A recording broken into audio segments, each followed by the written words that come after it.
विनाशकारी बाढ़ के बाद बिहार के कई जिलों में भी हाई अलर्ट है। ऐसे में मुजफ्फरपुर में नारायणी गंडक को लेकर जिला प्रशासन अलर्ट मोड में है। मुजफ्फरपुर के सरैया, पारू और साहेबगंज इलाके में नारायणी गंडक से बाढ़ का खतरा है। सरैया के रतनपुर डीही में बांध पर प्रशासनिक पदाधिकारी की तैनाती है और स्थानीय लोग भी निगरानी कर रहे हैं। अधिकारी और स्थानीय लोगों की माने तो फिलहाल कोई खतरे जैसी बात नहीं है। नदी का जलस्तर पहले से 6 इंच नीचे ही गया है। हालांकि बराज से पानी छोड़ा गया है, इसको लेकर एहतियात बरती जा रही है। मौके से और अधिक जानकारी दे रहे हैं न्यूज 18 संवाददाता प्रियांक सौरभ। नेपाल में आई विनाशकारी बाढ़ के बाद बिहार के कई जिले अलर्ट मोड में हैं। ऐसे में त्रिशूली नदी से जैसे ही पानी छोड़ा गया तो फिर गंडक में तेजी से पानी बढ़ने की आशंका है। और ऐसे में आप गंडक की तस्वीर देखिए, ये मुजफ्फरपुर का इलाका है। मुजफ्फरपुर के सरैया रेवा घाट जो रतनपुर डीही इलाका है, वहां की तस्वीर देखिए। फिलहाल अभी विशेष अंतर देखने को नहीं मिला है। वाल्मीकि बराज से पानी छोड़ा गया है, उसके बावजूद भी अभी तक यहाँ पर पानी में वृद्धि नहीं हुई है, जलस्तर में वृद्धि नहीं हुई है। यहाँ तक कि कुछ लोगों का कहना है कि पानी में कमी ही आई है। गंडक नदी है, यहाँ पर पानी का फ्लो तो तेज है लेकिन जलस्तर अभी बढ़ा नहीं है। स्थानीय लोग हैं यहाँ पे जो तैनात कर्मचारी हैं, सरकारी कर्मी हैं, उनसे भी जानेंगे कि फिलहाल की स्थिति क्या है। आप यहाँ पर ड्यूटी में हैं? जी जी। क्या स्थिति है यहाँ पर, अभी कैसी स्थिति है? अभी तो यहाँ पे नॉर्मल स्थिति है। अभी पानी में कोई वृद्धि नहीं हुई है। कल से आज तक पानी में अभी घटाव हुआ है, लेकिन अभी बढ़ने की आशंका जताई जा रही है। किस तरह की स्थिति अभी आपको दिख रही है? अभी नॉर्मल स्थिति है, कोई माने भयावह स्थिति नहीं है। पानी बढ़ने की आशंका थी, जैसे कल बताया गया कि नेपाल से बहुत पानी छोड़ा गया है, वो पानी बढ़ेगा तो बहुत खतरा हो सकता है, लेकिन अभी तक वैसा पानी बढ़ा नहीं है। 6 इंची कल है और आज में अंतर है कि 6 इंची पानी घटा ही है। फिर हम आपको एक बार दिखा दें कि देख सकते हैं इधर सैंडबैग वगैरह भी तैयार किए गए हैं। खुद जिलाधिकारी, एसएसपी और तमाम वरीय अधिकारी जो है उन्होंने इसका निरीक्षण किया है और लगातार इसको लेकर बिहार के वरीय अधिकारियों के द्वारा जो है इसकी निगरानी की जा रही है। बताया जा रहा है तमाम जिला अधिकारी जो संबंधित जिला हैं उनके जिलाधिकारियों को निर्देश दिया गया है कि गंडक नदी पर विशेष निगरानी रखी जाए, क्योंकि जिस तरीके से प्रलयकारी और बाढ़ की तस्वीर सामने आई थी नेपाल से, तो उसके बाद बिहार के कई जिले हाई अलर्ट पे आ गए थे। हालांकि अच्छी बात ये रही कि फिलहाल जो बताया जा रहा है कि खतरा टल चुका है और पानी जो है वह त्रिशूली नदी से जो छोड़ा गया है, तो गंडक में बहुत ज्यादा अभी तक असर नहीं देखने को मिल रहा है। मुजफ्फरपुर में आप देखेंगे तो आपको दूर दूर तक दिखेगा कि पानी सामान्य रूप से आता हुआ दिख रहा है, लेकिन अब तक जो स्थानीय लोगों का दावा है कि जल स्तर में विशेष वृद्धि नहीं हुई है। यहाँ तक कि कल की अपेक्षा आज जो है पानी थोड़ा कम ही हो गया है। हालांकि अभी जो वाल्मीकि बराज से पानी छोड़े गए हैं तो उसको आने में करीब 30 से अधिक घंटे लगते हैं। तो ये देखने वाली बात होगी कि उस वक्त तक स्थिति क्या रहती है। मुजफ्फरपुर से न्यूज 18 के लिए प्रियांक सौरभ। देखिए, गोपालगंज में भी गंडक नदी का जलस्तर अब सामान्य हो गया है, लेकिन जलस्तर घटने के साथ ही नदी किनारे कटाव का खतरा बढ़ गया है। लिहाजा तटबंधों की सुरक्षा को लेकर प्रशासन अलर्ट है। तटबंधों पर निगरानी के लिए इंजीनियर की टीम को अलर्ट मोड में रहने का निर्देश दिया गया है। डीएम समीर सौरभ ने जल संसाधन विभाग को कटाव रोकने के लिए जरूरी एहतियाती कदम उठाने और लगातार निगरानी रखने का निर्देश दिया है। गोपालगंज में बाढ़ का खतरा फिलहाल टल गया है, क्योंकि गंडक नदी शांत है। वाल्मीकि नगर बराज से तकरीबन 1.5 लाख क्यूसेक पानी देर रात डिस्चार्ज किया गया, लेकिन जो नदी की स्थिति है वो बिल्कुल शांत है। तस्वीरों के जरिए आप देख सकते हैं कि गोपालगंज के सदर प्रखंड के जगीरी टोला पंचायत की गंडक नदी किस तरह से शांत है। का जलस्तर जब बढ़ेगा और नदी का पानी जब बाहर आएगा तो इनके माल मवेशियों को परेशानी हो सकती है, इन्हें ऊंचे स्थानों पर जाना पड़ सकता है।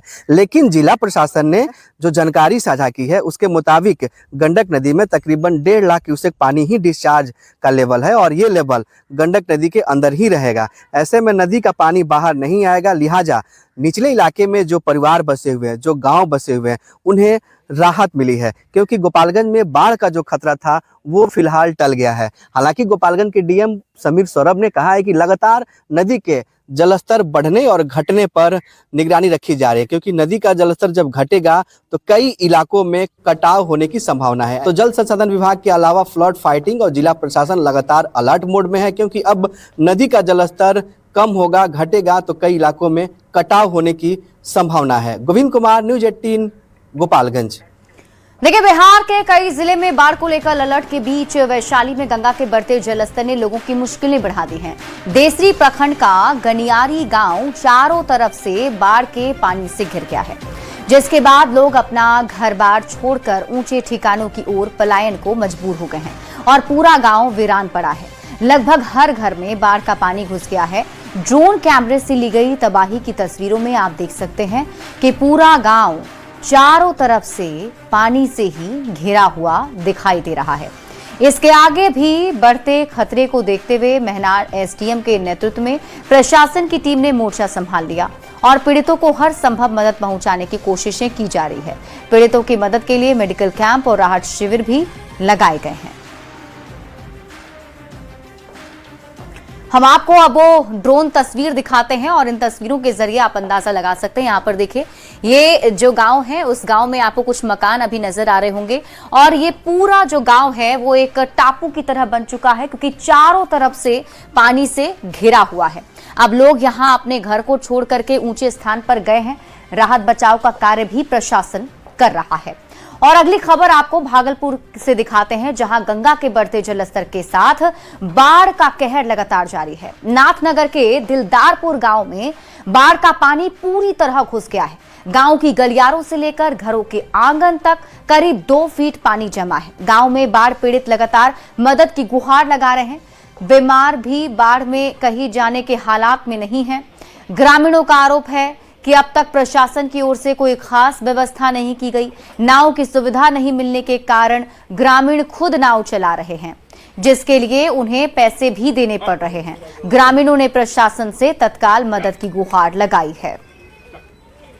मैं नाथनगर प्रखंड के दिलदारपुर गांव में आप देख सकते हैं कि किस प्रकार का नज़ारा है। यहाँ पर बाढ़ का पानी जो है पूरे गांव में प्रवेश कर गया है और यहाँ पर जो है हारो महतो जी का घर है। पूरा आंगन इनका जो है बाढ़ के पानी से डूब चुका है। वहीं खाना बनाने के लिए जो चूल्हा है उसमें भी पानी प्रवेश कर गया है।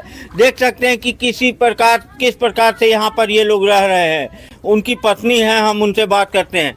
क्या दिक्कत हो रहा है? दिक्कत है, पानी में डूब रहे हैं और आदमी बीमार है और बकरी छकड़ी 4-5 गो बकरी मार रहा है।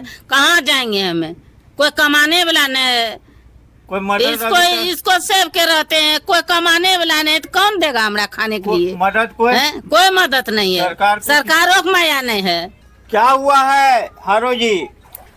तबीयत खराब है। बाढ़ के पानी में सोए हुए हैं खटिया लगा के। आप कहाँ जाएं? कोई मदद उधर नहीं आया? कोई मदद नहीं। बीमार हैं? हाँ। डॉक्टर के यहाँ क्यों नहीं जा रहे हैं? पैसा होगा तब ना।